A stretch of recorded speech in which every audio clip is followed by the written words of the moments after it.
அனைவருக்கும் வணக்கம். இன்றைக்கி நம்ம பார்க்க போகிற கதைகள் வந்து ஜெயகாந்தனுடைய கதைகள்னு ஒரு கதை. அன்றைக்கி ஆல்ரெடி நான் வந்து ஜெயகாந்தன் பொம்மைன்ற கதையை வந்து போஸ்ட் பண்ணியிருந்தேன். அந்த கதை பார்த்துட்டு நல்லா இருக்குது, இன்னொரு ஏதாவது ஒரு ஜெயகாந்தன் கதைகள் சொல்லுங்கள் அப்படின்னு சொன்னாங்க. அதனால் இன்னொரு ஜெயகாந்தன் கதை வந்து உங்களுக்கு சொல்லலாம் அப்படின்றக்காக கொண்டு வந்திருக்கேன். இந்த கதை வந்து டைட்டில் பார்த்தீங்கன்னா நான் இருக்கிறேன் அப்படின்றதான் அந்த கதையுடைய டைட்டில். இல்லை டிஃப்ரெண்ட்டாக இருக்குதுன்னு பார்க்குறீங்களா? கதையை வந்து டிஃப்ரெண்ட்டாக தான் இருக்கும். நீங்கள் எதிர்பார்க்காத அளவுக்கு இருக்கும் இந்த கதை. ரொம்ப எக்ஸ்பெக்டேஷன் பண்ணி அப்படிலாம் ஒன்றும் கேட்க வேணாம். ஒரு நார்மலான சிம்பிளான ஒரு ஒன்லைனாக வச்சு எவ்வளோ பெரிய கருத்தை வந்து அவர் பதிவு பண்ணியிருக்காரு அப்படின்றத வந்து நீங்கள் பாருங்கள். அதனால தான் எப்போயுமே வந்து ஜெயகாந்தன் வந்து தி பெஸ்ட்டாக இருக்கார். ஓகே, நம்ம வந்து கதைக்கு போவோம். கதை வந்து எப்படி ஆரம்பிக்குது அப்படின்னு பார்த்தீங்கன்னா, ஒரு பால் அடைஞ்ச வந்து ஒரு சத்திரம் ஒன்று இருக்குது. சத்திரம்னா ஃபுல்லாக வந்து அப்படியே செடி கொடியாக வந்து இப்போ பால் அடைஞ்சு அந்த இடத்துல வந்து உட்காரவே முடியாது, புதர் மண்டி போய் அந்த மாதிரி வந்து ஒரு சத்திரம் இருக்குது. அந்த சத்திரத்துலேருந்து கொஞ்சம் தூரம் நடந்து வந்தோம்னா ஒரு குளம் இருக்குது. அந்த 4 பக்கம் படித்துறைகள் வச்சு ஒரு குளம் இருக்குது. அந்த குளத்தை தாண்டி வந்து ஒரு ரயில்வே ட்ராக் வந்து இருக்குது. ஸோ அந்த பால் அடைஞ்ச அந்த சத்திரத்தில் வந்து ஒரு ஆள், ஒரு வயசான வந்து ஒரு ஆள், ஒரு நோயாளி. அவன் நோயாளி வந்து அப்படியே வந்து வானத்தை அப்படியே மேலே எங்கேயும் பார்த்துக்கிட்டு அப்படியே சாப்பாடெல்லாம் அள்ளி அப்படியே சாப்பிட்டுக்கிட்டு அந்த மாதிரி இருக்கும். அவனுடைய தோற்றம் வந்து எப்படி இருக்குது அப்படின்னு சொல்கிறாருன்னா, மண்டையெல்லாம் வந்து ஒரு மாதிரி சிக்கு பிடிச்சி போய் ஒரு பழைய கோட்டு, இது தண்ணியே பார்த்துருக்காது அந்த மாதிரி உள்ள ஒரு அழுக்கு கோட்டு. அந்த கோட்டு வந்து ஃபுல்லாக இருக்குது. அவனுடைய கைகள் எல்லாமே உள்ளே இருக்குது. ஏன்னா அவன் உடம்புல வந்து ஒரு தோல் வியாதி வந்து ஒன்று வந்திருக்கும். அதனால் வந்து அந்த தொழுநோய் காரணமாக அவனுடைய விரல்கள், அந்த கால்நகங்கள் எல்லாமே வந்து கொஞ்சம் கொஞ்சமாக வந்து கரைஞ்சிக்கிட்டே வரும், அப்படியே கம்மியாகிக்கிட்டே வரும். அந்த மாதிரி வந்து வியாதி உள்ள ஒரு ஆள். அவன் வந்து அந்த பாத்திரத்தை வச்சு அந்த விரலெல்லாம் இருக்காதுல்ல, அதை வச்சு அப்படியே வந்து சாப்பிட்டுட்டு அப்படியே வானத்தையே பார்த்துக்கிட்டு அப்படியே இருக்கான். அப்படியே அதுக்கப்புறம் அப்படியே கொஞ்சம் கொஞ்சமாக நடந்து வந்து அந்த படித்துறையில் வந்து அந்த பாத்திரத்தெல்லாம் வந்து கழுவிட்டு திரும்ப அதே சத்திரத்தில் வந்து உட்காந்துக்கிட்டு அப்படியே மேலே வந்து நட்சத்திரங்கள் அதெல்லாம் அப்படியே பார்த்துக்கிட்டே இருக்கான். வாழ்க்கை வந்து ரொம்ப அழகானது தானே. எல்லாத்துக்கும் ஒரு மாதிரி தெரியும் வாழ்க்கை. நம்மளுக்கும் இப்படி உடம்புல வியாதிகள் இருக்குது, இவ்வளோலாம் இருக்குது. இருந்தாலும் நம்மளும் சந்தோஷமாக சாப்பிட்டுட்டு நம்மளும் நம்ம வாழ்க்கையை வந்து ஓட்டிகிட்டு தானே இருக்கோம். நம்ம வந்து யாருக்கு ஒன்றும் பாரமாக இல்லையே அப்படின்னு சொல்லிட்டு அவனுக்குள்ளேயே வந்து நினச்சிக்கிட்டே இருக்கான். அப்படி நினச்சி பார்த்துக்கிட்டே இருக்கும் போதே வந்து நேற்று நடந்த ஒரு சம்பவம் வந்து அவனுக்கு மனசுக்குள்ளே வந்து ஒரு ஞாபகம் வரும். அது என்ன சம்பவம்னா, அவன் வந்து போய் வந்து பிச்சை எடுக்கிறதுக்காக, அந்த பிச்சை தானே சாப்பிட்றதுக்காக பிச்சை எடுக்கிறதுக்காக ஒரு வீட்டுக்கிட்ட போயிட்டு அம்மா அம்மா அப்படின்னு சொல்லி கூப்பிடுவான். கூப்பிட்டோடனே உள்ளே இருந்து ஒரு அம்மா வந்துட்டு, சனியனே இந்த டயத்துக்காக நீ எல்லாம் வருவ, உன்னை பார்க்கவே முடியல, நீ எல்லாம் எப்படி தான் வந்து பிச்சை கேட்குறியோ அப்படின்னு சொல்லிட்டு திட்டிட்டு உள்ளே போயிடுவா. உடனே வெளியில் இருக்கிற ஒரு ஆள், அம்மா வாங்கம்மா, ஒரு பரதேசி வந்திருக்கான், அப்போ இருந்து போவே மாட்டான், என்னன்னு பாருங்கம்மா அப்படின்னு சொல்லிட்டு இவனும் சவுண்டு விடுவான். ஸோ இவன் வந்து அவங்க சொல்கிறதெல்லாம் கேட்கும் போது இவனுக்கு வந்து ரொம்ப அசிங்கமாக இருக்கும். நம்மளை வந்து இப்போ இப்படியெல்லாம் திட்டுறாங்க, நம்மளை கண்டாலே வந்து அருவறுப்படுறாங்களே, நம்மலாம் எதுக்கு தான் இப்படி இருக்கமோ அப்படின்னு சொல்லிட்டு அவனே வந்து நினச்சிக்கிட்டு இருப்பான். அப்போதைக்கு வந்து ஒரு அம்மா வந்து அந்த சாப்பாடு இதுகள்லாம் வச்சு வந்து அவனுக்கு வந்து கொடுக்கும். நீ வந்து சாப்பிட்டுக்கோ அப்படின்னு சொல்லிட்டு சாப்பாடு இதெல்லாம் கொடுக்கும். இல்லைம்மா திட்டினாங்க, அதெல்லாம் ஒன்றும் பரவாயில்ல, நீ வந்து சாப்பாடை வச்சுக்கப்பா, இந்தாப்பா பரதேசி அப்படின்னு சொல்லிட்டு சாப்பாடை கூட்டிகிட்டு அப்படியே போகும். இருந்தாலும் இவன் மனசில் வந்து நினச்சிக்கிட்டே இருப்பான், இனிமேல் வந்து நம்ம வந்து பகலில் வந்து பிச்சையே எடுக்கக்கூடாது. ஏன்னா நம்மளுடைய உருவ தோற்றங்கள், நம்மளுடைய நோய், நம்மளுடைய வியாதியெல்லாம் பார்க்கும்போது அவங்களுக்கு வந்து ரொம்ப அருவறுப்பு மட்டும் இல்லை, நம்ம பார்த்தாலே வந்து அவங்களுக்கு வந்து ஒரு ஒவ்வாமை அது மாதிரி ஓடி போயிடுறாங்க, ஒதுங்கி போயிடுறாங்க, நமக்கு வந்து பிச்சை போட மாட்டாங்க. அதனால் வந்து நம்ம இனிமேல் வந்து பகலில் வந்து பிச்சை எடுக்க வேணாம், நைட்டில் வந்து பிச்சை எடுத்துப்போம், எடுக்கிற அந்த கிடைக்கிற சாப்பாட்டை ஒரு 3 நாளைக்கு வச்சு அது மாதிரி வந்து யூஸ் பண்ணிப்போம் அப்படின்னு வந்து அன்றைக்கி நினச்சிருப்போம். அதெல்லாம் அந்த சிந்தனைகள்லாம் அப்படியே வந்து மைண்டில் ஓடிக்கிட்டே இருக்கும். ஸோ அந்த சமயத்தில் வந்து ட்ரெயின் வர சவுண்டு வந்து கேட்கும். அவனுக்கு தெரியும் இந்த டைமுக்கு தான் ட்ரெயின் வரணும். ஏன்னா ஃபுல்லாக அந்த சத்திரம், அந்த குளங்கள், இந்த ட்ராக் எங்கிட்டே தான் சுற்றி வந்துக்கிட்டு இருப்பான். கிறுக்க மாதிரி அந்த வியாதியோட அங்கிட்டே தான் சுற்றி வந்துக்கிட்டு இருப்பான். அதனால் வந்து அந்த ட்ரெயின் வர்ற வந்து அந்த சத்தம் வந்து அவனுக்கு கேட்கும். 12 மணி ஆயிடுச்சா, ட்ரெயின் வரப்போகுது போல், நைட்டு 12 மணி ஆயிடுச்சா, ட்ரெயின் வரப்போகுது போல் அப்படின்னு சொல்லிட்டு கையில் வந்து ஒரு சின்ன வந்து தடியை பிடிச்சிக்கிட்டு அப்படியே இப்படி மண்டையை கண்டியே சொரிஞ்சுக்கிட்டு அப்படியே வந்து இப்படி நடந்துக்கிட்டே வந்துக்கிட்டு இருப்பான். தூரமாக இருந்து பார்க்கும்போது பார்த்தோன்னா ஒரு 2 அடியில் வந்து ஒரு உருவம் வந்து இப்படி கீழே அப்படியே உலாவுற மாதிரி இருக்கும். இவன் பார்த்தோன்னே பயந்துருவான், என்னடா யாருன்னு தெரியலையே, ஒருவேளை எதுவும் மிருகமாக இருக்குமோ என்னமோ ஏதோ அப்படின்னு சொல்லிட்டு அப்படியே கொஞ்சம் கொஞ்சமாக வந்து இப்படி கிட்டக்க போய் பார்ப்பான். பார்த்தா வந்து ஒரு ஆள் தான் வந்து அந்த ரயில்வே ட்ராக்கில் வந்து அப்படியே படுத்திருப்பான், சாகிறதுக்காக வந்து படுத்திருப்பான்.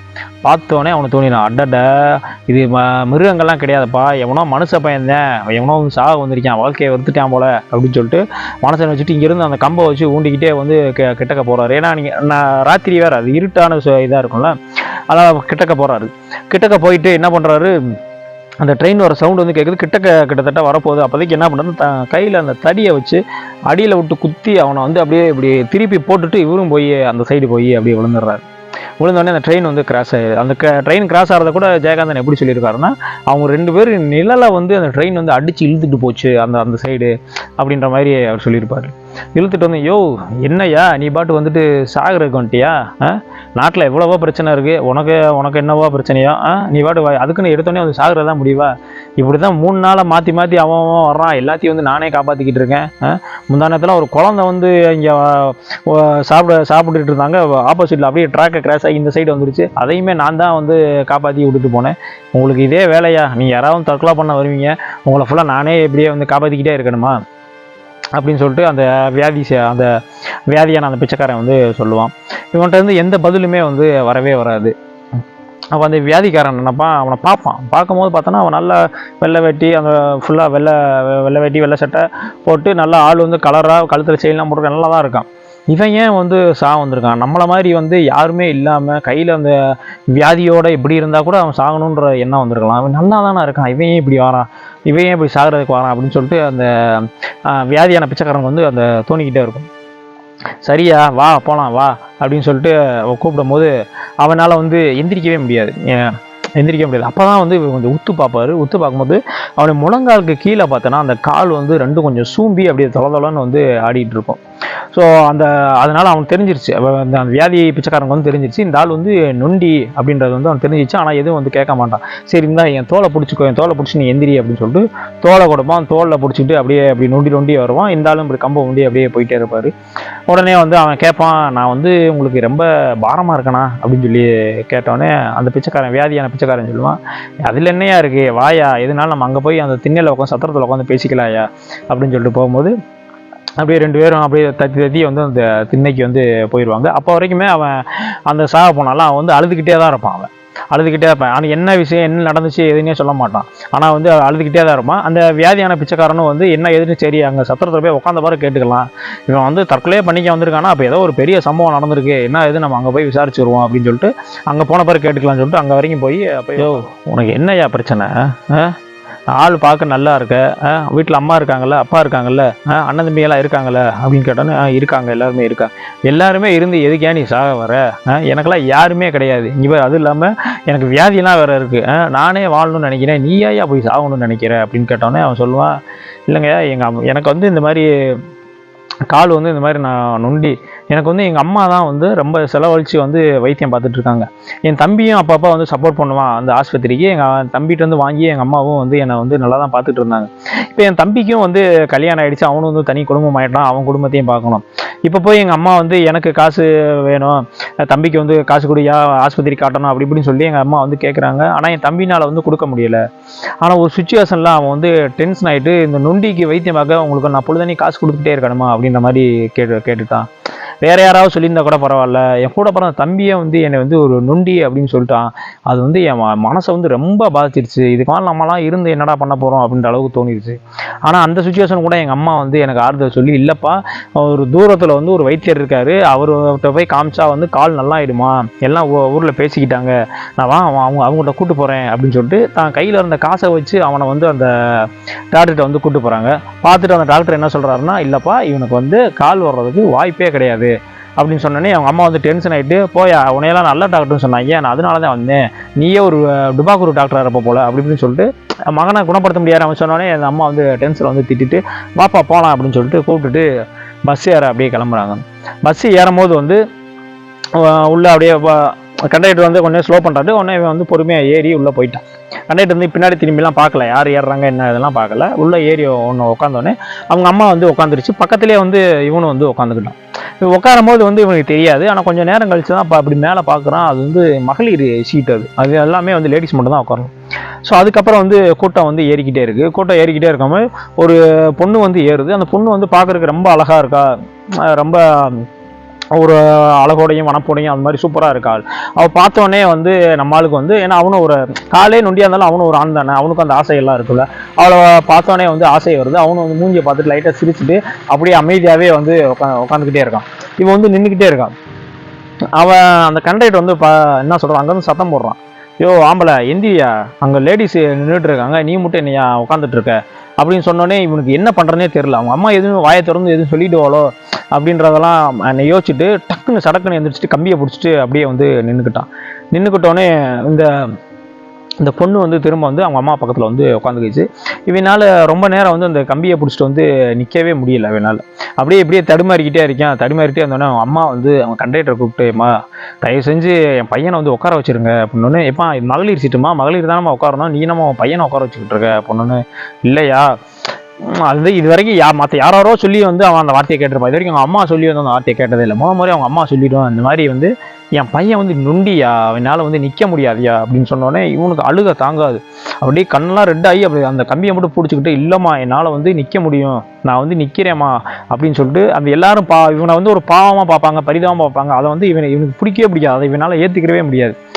அழகாக வந்து ஒரு பொண்ணு இருக்கு, அந்த பொண்ணு முன்னாடி கூட நம்மளை வந்து அம்மா வந்து நொண்டின்னு சொல்லிட்டாங்களே அப்படின்ற மாதிரி ரொம்ப வந்து அந்த கஷ்டப்படுவான். அந்த பஸ்லேருந்து இறங்கக்குள்ளேயே வந்து அவ்வளோ ஒரு மன வேதனையை வந்து அந்த இடத்துல அனுபவிச்சிருவான். ஸோ தான் அம்மாவே தானே இப்படி சொல்லிட்டாங்களே அப்படின்ற அந்த மன உளைச்சல்னாலையும், தம்பி வந்து என்னை இப்படி சொல்லிட்டானே அப்படின்ற மன உளைச்சலாலையுமே வந்து இது வந்து நான் தற்கொலை பண்ணிக்கணும் அப்படின்னு சொல்லிட்டு ஒரு வந்து முடிவுக்கு வந்திருப்பான். யோ இதுதான் நீ வந்து தற்கொலை பண்ணிக்க வந்த காரணமா, என்னையா எப்படி சொல்லிக்கிட்டு இருக்க? உனக்கு வந்து அம்மா இருக்குது, அப்பா இருக்குது, அண்ணன் தம்பி எல்லாருமே இருக்காங்க, எனக்கெல்லாம் யாருமே கிடையாதுயா. நான் செத்து கிடந்தா கூட என்னை பார்க்குறதுக்கு யாருமே இல்லை. நானே வந்து உயிரோடு இருக்கேன், உயிரோடு வந்து வாழ்ந்துக்கிட்டு இருக்கேன். உனக்கெல்லாம் என்னையா கவலை? உன்னை பார்த்துக்கிறதுக்கு இவ்வளோ பேர் இருக்காங்களே, உனக்கெல்லாம் என்னையா கவலை? உன்கிட்ட கால் தான் இல்லை, 2 கை இருக்குல்ல, 2 கையை வச்சு நீ உழைச்சி உங்கள் அம்மாவை பெருமைப்படுத்தியா? உங்கள் அம்மா போய் உன் தம்பிக்கிட்ட காசு கேட்காத அளவுக்கு நீ சம்பாரியா? உங்கள் அம்மாவை அந்த இடத்துல போய் கொண்டு போய் நிப்பாட்டியா? இப்போ நீ சாக வந்துட்டேன்னா வந்து அது வந்து எப்படியா சரியாகும்? அந்த இடத்துல நீ செத்தப்பறம் உங்கள் அம்மாவும் இந்த வேதனையிலே வந்து இறந்து போயிடுவாங்களையா? உன்னால் சாதிக்க முடியும், உன்னால் வாழ முடியும். இப்போ நீ சாக வந்தேல, இந்த சாக வர்றதுக்கு வந்து உனக்கு ஒரு தைரியமும் ஒரு துணிச்சல் வந்துச்சுல்ல, அந்த சாகறதுக்கான அந்த தைரியமும் துணிச்சலையும் நீயே வாழ்றதுக்கு பயன்படுத்தக்கூடாது அப்படின்னு சொல்லிட்டு இவ்வளோ ஆறுதல், இவ்வளோ மோட்டிவேஷன் பேசுகிறான். பேசிக்கிட்டு அவன் வந்து அந்த வியாதிஸ்தன் பிச்சைக்காரன் வந்து அவனுக்குள்ளே நினைக்கிறான், அவனுக்கு அவ்வளோ பேர் இருக்காங்க, ஆனால் அவன் வந்து சாகணும்னு நினைக்கிறான். நமக்கு வந்து யாருமே கிடையாது, நம்ம செத்து போனால் கூட அவனை தூக்கி போட கூட யாருமே கிடையாது. இது இல்லாமல் வியாதி வேற, இந்த வியாதியையும் வச்சுக்கிட்டு நம்மளாம் இன்னும் உயிரோட வாழ்ந்துக்கிட்டு இருக்கோமே அப்படின்னு சொல்லிட்டு அவனுக்குள்ளே அப்படி நினச்சிப்பான். ஆனால் வெளியே வந்து பாசிட்டிவாக அவங்க சொல்லுவான், நீ எல்லாம் நல்லா வாழணும்யா, நீ இதுக்காகலாம் வந்து மனசை உடஞ்சி செத்துறக்கூடாது, நீ என்ன மாதிரிலாம் ஒரு வாழ்க்கை வாழ்ந்துருப்பியா, என்ன மாதிரி உன்னால் ஒரு நாள் கூட ஒரு வாழ்க்கை வந்து வாழ முடியாது, என்னால் பகலில் போய் ஒரு பிச்சை கூட எடுக்க முடியாது, என்னை பார்த்தாலே வந்து எல்லாரும் வந்து தெரிச்சு ஓடிடுறாங்க, ஒரு பழைய மீந்து போன சாப்பாடை கூட ஒரு நாய்க்கு போடுறாங்க, கீழே தூக்கி போடுறாங்க, ஆனால் எனக்கு கொடுக்க மாட்டாங்க, ஏன்னா என்னுடைய வந்திருக்க எனக்கு நோய் வந்து அந்த மாதிரியான ஒரு நோய். உனக்கு கை கால் தானே இல்லை, எனக்கு அந்த மாதிரி இல்லை, எனக்கு காலே இருக்குது, கை இருக்குது, ஆனால் எல்லாமே வந்து பாதியாக அப்படி அறகுறையாக இருக்கியா, உனக்கு எதாவது ஒன்றாவது வந்து முழுசாக இருக்குல்ல, அதை வச்சு நீ வந்து சாதிக்கலாம்ல, அதை வச்சு சாதிச்சு வந்து உங்கள் அம்மாவை வந்து நீ ஒரு முன்னாடி கொண்டு வந்து நிப்பாட்டி உன் தம்பி முன்னாடி நீ பெரிய லெவலில் கொண்டு வரலாயா, நீ ஏன் இப்படி இருக்க அப்படின்னு சொல்லிட்டு ரொம்ப வந்து ஒரு மாதிரி அழுதே பேச ஆரம்பிச்சிருவோம். இப்படி தான் முந்தானத்து வந்து அந்த சாப்பிட்டு இருந்த ஒரு குழந்தை வந்து அங்கேருந்து ரயில்வே ட்ராக்கை தாண்டறதுக்கு அது பாட்டு வந்துருச்சு. நான் வேகமாக போய் வந்து அந்த குழந்தைய பிடிச்சி இப்படி காப்பாற்றினேன். அப்போ எனக்கு என்ன தெரியுமா பரிசு கிடச்சிச்சு, என்னை போட்டு அடிச்சிட்டாங்க அந்த அம்மா. அந்த குழந்தைய காப்பாற்றினது கூட அவங்களுக்கு பெருசாக தெரியலை. இந்த நோயோடு வந்து நான் அந்த குழந்தைய வந்து தூக்கிட்டேனே அப்படின்றதான் அவங்களுக்கு வந்து பெருசாக தெரிஞ்சு. அவங்க குழந்தை இறந்தாலும் பரவாயில்ல, என் மூலியமாக அந்த நோய் வந்து அந்த குழந்தைக்கு பரவிற குழந்தைய அவங்க அம்மாவே நினைக்குது. ஒரு குழந்தை வந்து இறந்து கூட போகட்டும், ஆனால் நோய் இல்லாமல் இருக்கணுன்றதாயே ஒரு அம்மாவோட அதிகபட்ச விருப்பமே. இந்த இவ்வளோ சுச்சுவேஷன்லேயும் இருந்துக்கிட்டு நான்லாம் உயிரோடு இருக்கேன், நீயே சாகணும்னு நினைக்கிற, நீ இரியா, நீ உயிரோடு இருந்து நீ சாதிச்சு காட்டியா அப்படின்னு சொல்லி சொல்லுவார். அதெல்லாம் பார்க்கும் போதே வந்து அவனுக்கு வந்து அவ்வளோ வந்து தைரியம் வந்துடும். அப்படியே அதுக்கப்புறம் 2 பேரும் அந்த திண்ணையிலே வந்து அப்படியே தூங்கிட்டே இருப்பாங்க. திடீர்னு காலையில் அந்த ட்ரெயின் போகிற சவுண்டு ஆகும். ட்ரெயின் போகிற சவுண்டு காட்டோன்னே சடக்குன்னு அப்படியே முழிச்சிருவான். அந்த ஆள் முழிச்சோடனே பக்கத்தில் பார்ப்பான், அந்த பைத்தியக்காரன் அந்த இவன் இருப்பான்ல, பிச்சைக்கார வியாதிஸ்த பிச்சைக்காரன், அவன் பார்த்தா பக்கத்தில் ஆள் இருக்க மாட்டான். ஆனால் ட்ரெயின் வந்து கிராஸ் ஆனோடனே, எப்பா இங்கே யாரோ வந்து இறந்து கிடக்காங்கப்பா, யாரோ இங்கே செத்து கிடக்காங்கப்பா அப்படின்னு சொல்லிட்டு எல்லாம் வந்து கத்தி கதறி அடிச்சுட்டு வந்து ஓடியாருவாங்க. இவனுடைய வீடும் வந்து பக்கத்தில் தான் இருக்கும். அவங்க அம்மாவும் அங்கேருந்து வந்து கத்திட்டு ஓடியாரும். ஒருவேளை நம்ம பையன்தான் வந்து நம்ம நொண்டியும் சொன்னால வந்து இங்கே படுத்து இறந்து போயிட்டானோ அப்படின்னு நினச்சி அவங்க அம்மா வந்து கதைட்டு ஓடி வரும். ஐயோ மகனே இப்படி போயிட்டியாடா, செத்து போயிட்டியாடா அப்படி இப்படி நினச்சி சத்தம் போட்டு ஓடி வரும். இவனும் இங்கேருந்து அப்படியே நொண்டி போவான், யாரா இறந்தா என்னடா ஆச்சு அப்படின்னு சொல்லிட்டு இங்கே நொண்டி போவான்.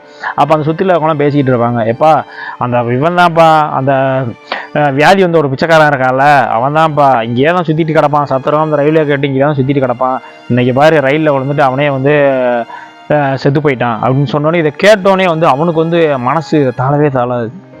எப்பேற்பட்ட வந்து ஒரு மனுஷன் நம்மளுக்கு வந்து நீ வாழ்க்கை அப்படின்றத வந்து கற்றுக் கொடுத்துட்டு லாஸ்ட்டில் வந்து அவன் செத்து போயிட்டானே, அவன் வந்து நம்மளுக்கு வாழ கற்றுக் கொடுத்துட்டான். ஆனால் நான் வந்து இவ்வளோ இந்த ஒரு சின்ன விஷயத்துக்காக சாக துணிஞ்சு அவன் மனசில் வந்து ஒரு இப்படியெல்லாம் இருந்தால் செத்து போயிடணும் அப்படின்றத விதைச்சிட்டேனே. ஆனால் அவன் வந்து எனக்கு நல்லா தானே விதைச்சிட்டு போயிருக்கான் அப்படின்றத நினச்சி அப்படியே ஏங்கிக்கிட்டே அப்படியே வந்து நொண்டி நொண்டி வந்து போய்கிட்டே இருப்பான். அவங்க அம்மா வந்து உண்மையிலேயே அது தான் மகன் தான் செத்து போயிட்டான்னு நினச்சி அங்கேருந்து பதறி அடித்து வந்து ஓடியாந்துட்டு இருக்கோம். உடனே வந்து இவன் போய் அம்மா நான் சாகலம்மா நான் இருக்கேம்மான்னு ஒரு 4 தடவை சொல்லி அவங்க அம்மாவை வந்து கட்டி பிடிச்சி அழுவான். அழுதுட்டு இருக்குமா அந்த இடத்த நினைப்பான், உண்மையிலே எனக்கு இருந்தது வந்து ஊனமா, என் காலில் இருந்தது வந்து எனக்கு ஊனம் இல்லை, நான் நினச்சேன்ல நான் இப்படியெல்லாம் இருக்கேன், இப்படியெல்லாம் வாழ்ந்துட்டு இருக்கேன், என்கிட்ட கால் இல்லை, இப்படி ஊனமாக இருக்கேன், நொண்டியாக இருக்கேன், என்னால் எதுவுமே பண்ண முடியாது அப்படின்னு நினச்சல, அதுதான் ஏன் ஊனம், அதுதான் ஏன் உண்மையான வந்து ஊனம். அதை வந்து தெளிய வச்சான்ல ஒரு மனுஷன். லாஸ்ட்டை வந்து அவன் மனசில் போய் நான் போய் வேற ஒன்றை விதைச்சிட்டேனே, அவன் எனக்கு நல்லதை விதைச்சி என்னை வந்து காப்பாற்றி என்னை இன்னும் வாழ்றதுக்கான அந்த மோட்டிவேஷன் வந்து எனக்கு கொடுத்துட்டான். ஆனால் நான் அவன் மனசில் இந்த மாதிரி இருந்தால் செத்து போகலாம் அப்படின்ற ஒரு தாட்டை வந்து அவன்கிட்ட கொடுத்து அவன் செத்து போயிட்டானே அப்படின்னு நினச்சி அந்த இடத்துல வந்து ரொம்ப ஃபீல் பண்ணிட்டு இருப்பாரு. கடைசியாக வந்து ஜெயகாந்தன் வந்து கதை எப்படி முடிச்சிருப்பாரு அப்படின்னா, அந்த மனசில் அந்த மனிதனோட மனசில் அந்த தோணுதில்லை இந்த மாதிரி எண்ணங்கள் தான் ஊனம், அந்த நொண்டி வந்து அந்த ஊனம் கிடையாது அப்படின்றத வந்து அந்த இடத்துல அருமையாக சொல்லியிருப்பாரு. இதோட வந்து அந்த நான் இருக்கேன்னு உங்கள் அம்மாவை கட்டி பிடிச்சி அழுகிறதோட அந்த கதை வந்து முடிஞ்சிடும். ஒரு வியாதியான ஒரு பிச்சைக்காரனாகவே இருந்தாலும் சரி, அவன் வந்து இந்த உலகத்தை வந்து எந்த மாதிரி ஏன்னா அவன் வந்து வாழணும்னு தான் பார்த்துருப்பான், ரசித்து சாப்பிட்டுட்டு இந்த உலகத்தை நல்லா வாழணும் அப்படின்னு தான் பார்த்துருப்பான். ஆனால் அவன் மனசில் வந்து இந்த மாதிரி ஒரு நொண்டியாக இருந்தால் இந்த மாதிரி இருந்தால் நம்ம ஏன் வாழணும், செத்து போயிடலாம் அப்படின்ற ஒரு கருத்தை வந்து அவன் மனசில் வந்து பதிய வச்சு லாஸ்ட்டில் வந்து அவன் செத்து போயிட்டான்.